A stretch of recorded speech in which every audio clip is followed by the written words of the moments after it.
Occupation of Avdiivka in 2014 started in the same way it started in other towns in the Donbas. Pro-Russian protests that were instigated and supported by Russian intelligence quickly shifted to attacks and capture of strategic locations in the town.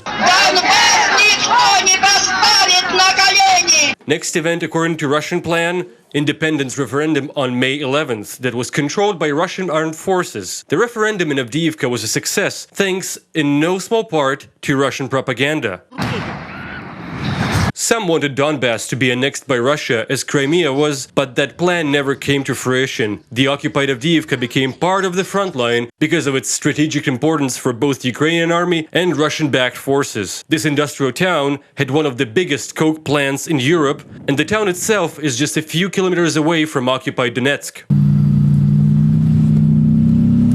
Avdiivka liberation operations started with the assaults of the 93rd Brigade and Right Sector volunteer platoons. On July 30th, Ukrainian military gained full control of the town, with Russian forces withdrawing to Donetsk and Yasinovata and still opening artillery fire not only on Ukrainian positions but also on residential areas.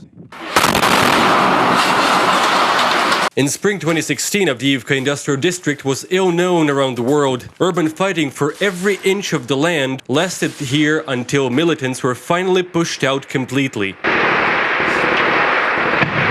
Next step, Ukrainian counteroffensive in February 2017, when Ukrainian military gained full control over the highway that connected occupied Donetsk and Horlivka. Russian forces responded to that with more shellings of residential areas. Civilians had to flee the town because electricity, heating and running water were cut off. Today, Avdiivka is within a security perimeter created by Ukrainian military. The fighting only happens on the outskirts. The town gradually comes back to life. Reported by Igor Milyan for UATV.